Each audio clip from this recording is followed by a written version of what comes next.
Boa noite, Fato Econômico aí, Economia e Conjuntura, mais uma vez de volta comigo, André da Silva Pereira, e meu parceiríssimo aí, Moisés Cristiano, o expert na área da economia e da fala no microfone. Tudo bom, Moisés?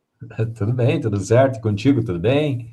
Estamos chegando aí para mais um Fato Econômico, para a gente falar aí hoje do Boletim Focus, já que é segunda-feira, né? Vamos lá, então, trazer aí os dados, os números que o Boletim Focus traz para a gente e tentar analisar um pouquinho. E tu vem com novidades aí ou poucas novidades? Vamos lá. Olha, dá para se dizer que é pouca, porque, na verdade, dá para se dizer que a expectativa, a conjuntura, ela está mais parada, tá tranquila, né, em relação ao que vai acontecer no futuro, porque a gente vai falar aqui sobre a conjuntura e as expectativas, né? O Boletim Focus, por exemplo, a gente percebe que existe uma tendência de manter, né, as expectativas aí para os próximos meses, especialmente para esse ano agora de 2025. Eu vou me focar, então, em manter, né, aquilo que eu estou pensando justamente neste ano de 2025. Se tu puder colocar aí, deixa eu ver se eu consigo colocar aqui os dados. Aí estão os dados, então, do Boletim Focus, que saiu hoje, né? A gente pode perceber, então, uma expectativa aí de inflação de 4,83%. Esse IPCA, alguns acham que ele vai chegar ali nos 4,5%. A gente teve até informações hoje sobre os gastos do governo, as expectativas de fiscais, que ainda tem muita gente que acha que o governo não vai conseguir mais uma vez, né, chegar nas suas metas fiscais, e a gente teve hoje informação de que o governo está diminuindo aí os gastos para tentar chegar, né, na meta do governo ali para os gastos, né, a meta fiscal, e isso tudo é uma demonstração de que realmente existe esse temor de que não vai chegar e não vai ficar ali nos 4,5%, pelo menos, e isso que a gente está falando ali da parte, né, do teto da meta de inflação. Então, a gente percebe que acredito que não vai chegar nos 4,5%, inclusive na semana passada a gente comentou sobre esse assunto e os motivos por que não, né? E continuo acreditando que não.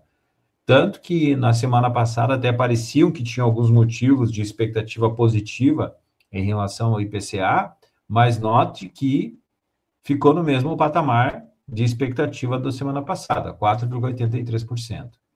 Nós também tivemos aqui o PIB, apesar de ele ter diminuído menos do que se esperava, mesmo assim se continua com a expectativa de 2,16% de PIB para 2025, é um PIB baixo, visto que o Brasil, né, é um país que tem potencial de crescimento. Muitos acham que o fato de o Brasil estar aí com essa política restritiva, né, da taxa básica de juros, significa que o PIB não sobe por causa disso, né? Se a gente for analisar, realmente isso tem a ver, só que o motivo pelo qual a taxa básica de juros está alta, em 15%, e a expectativa é que continue assim até o final do ano, né, é justamente para impedir que a inflação possa fazer com que a gente tenha mais problemas de crescimento, né? A gente tendo aí uma inflação alta, o crescimento ele fica muito prejudicado, porque daí não adianta você produzir e aí você ganhar mais, você ter uma renda melhor e ao mesmo tempo a inflação comer, né? Esse crescimento que você tem. Então, por isso que essas medidas, né? Essa política monetária restritiva do Banco Central é justamente para tentar frear a inflação. Não está conseguindo. E por que não está conseguindo? Porque ainda não chegou no teto da meta, que é 4,5%.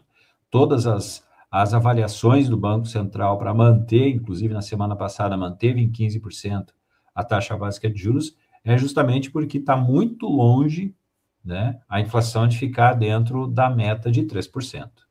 Por causa disso, então, a gente vê que o PIB ele não consegue ter uma expectativa de crescimento, mesmo com o aumento do consumo já para o final do ano, né? As pessoas já começando a se organizar para chegar no final do ano consumir mais, mesmo assim não tem expectativa de crescimento do PIB para 2025. Tanto que há 4 semanas estava em 2,18%, há uma semana estava em 2,16%, e nessa semana continuou nos 2,16%.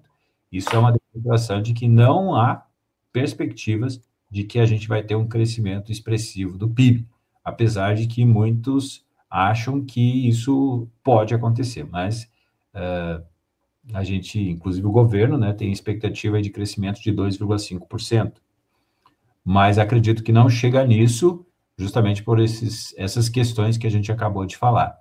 E o fato do governo, por exemplo, estar restringindo os gastos, justamente para chegar nas suas metas fiscais, também, né, já que hoje em dia a gente vê aí um aumento de consumo, um aumento de consumo, e por causa disso, expectativa de que o PIB pudesse reagir, né? Mas aí, se o governo que tenta manter o consumo através, né, de políticas de gastos do governo, se ele restringe esses gastos, então a expectativa de crescimento do PIB fica mais baixa ainda. Indo ali para o câmbio, a gente vê também que o câmbio ele reage, mas assim não é algo que seja duradouro, não é algo mais conjuntural, é algo mais pontual a cada dia, a cada semana. O câmbio tá muito dependendo, né, do que se tem aí de notícias, de expectativas, principalmente com o que está acontecendo fora do Brasil, fora do país. Tem, naturalmente, que a influência, né, de alguns fatos políticos que acontecem, isso é natural também acontecer, que faz com que se tenha essa expectativa de câmbio de 5,5%, apesar de a gente ter um câmbio abaixo no momento, né, desse patamar aí que o Boletim Focus espera.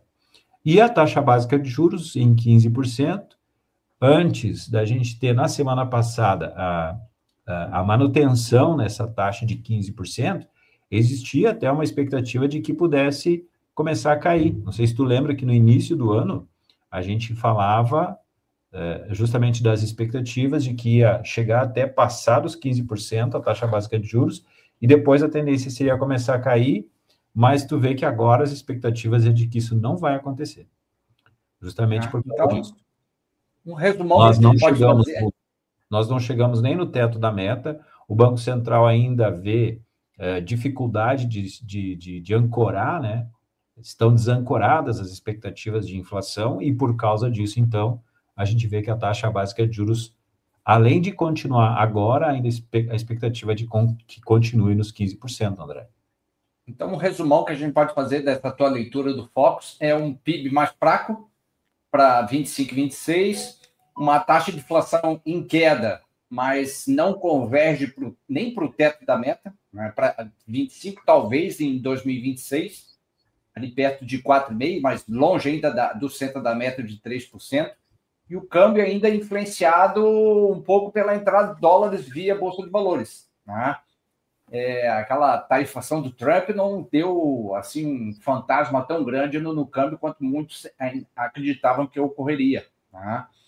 Então, esse é mais ou menos um retrato do Focus. O que me chamou a atenção essa semana, e aí eu me lembrei de você, numa das várias falas que tu faz, é de um economista da FGV, do IBRE, FGV IBRE, que ele estava falando sobre a alta do IGP-10.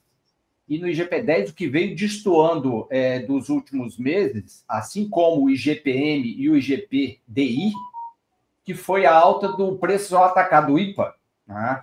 E aí esse economista fala exatamente essa questão do descompasso de demanda e oferta, né? Um momento, uma oferta maior de grãos por parte do Brasil e por parte dos exportadores, e uma demanda um pouco descompassada por parte do grande comprador, que é a China, e isso pode impactar preços a nível internacional das commodities, né? E isso pode impactar no médio prazo, diz esse economista, esse descompasso de demanda e oferta pode criar uma alta de preço no médio e longo prazo. Então, mais ou menos aquilo que tu sempre fala, né? Que isso. Aquele resultado dos últimos 3 meses do ano, onde a gente sempre tem um repique de inflação, que muito possivelmente já os IGPs, né, IGPM, IGPDI e IGP-10, já estão mostrando isso, e talvez os IPCs ainda não tenham mostrado, né? De economista do FGV Híbrido. No médio prazo, já vai começar a ter uma sinalização de preços maiores para o consumidor. E outra coisa importante falar também sobre o dólar, já que tu citou o dólar, quando a gente vê um dólar em 5,5%, isso também é um combustível para a inflação, né? Porque a gente sabe que a inflação, ela também acontece em função de que para você produzir fica mais caro, se você precisa de insumos que vêm de fora do Brasil, e o Brasil, ele consome muito insumos de fora, e para produzir, né, principalmente os itens que são mais consumidos no final do ano, precisa, né, de itens que utilizam insumos que vêm de fora. E se o dólar estiver mais alto, isso também vai encarecer o produto. Mas isso 5,50 é melhor que 6,30, né? Com certeza. E outra coisa que você falou que eu achei interessante, que é sobre a entrada de dólares, né, a demanda maior de dólares no Brasil, ou seja, mais dólar entrando na economia, porque o Brasil ficou mais, como que a gente vai dizer, mais interessante, atrativo, né? Atrativo. E essa atração é justamente porque os preços eles baixaram das ações. E aí aqueles investidores internacionais que estão atentos a tudo que está acontecendo, aproveitam esses momentos de baixa, né, para vir investir. E se muda essa tendência, depois eles também tiram, e aí a tendência é de aumentar o preço juros americanos em queda, preços aqui dos ativos mais baratos para eles, né? Exato. Então tem essa migração de investimento rumo ao Brasil, né? Isso então faz acho que é mais ou menos isso que a gente pode falar, né? Como? Acho que é mais ou menos isso que a gente tinha de Focus por hoje, né? Isso aí, do Focus, sobre o Focus é isso, né? E a gente acompanha essas expectativas, tentando entender um pouco mais os motivos pelo qual se mantém nesses dados, nesses números, né?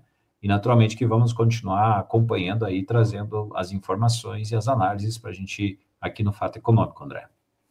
Então, Fato Econômico, a economia além da conjuntura, fica hoje por aqui, com esse mais esse Focus muito parecido com o da semana passada, e a gente volta com mais informações econômicas, que é sempre interessante discutir isso, mesmo que tem gente que não goste, mas a economia está no dia a dia da vida das pessoas e a gente tem que começar a entender como educação familiar, como educação financeira, como saber lidar com o seu dinheiro e principalmente para reduzir o endividamento, né?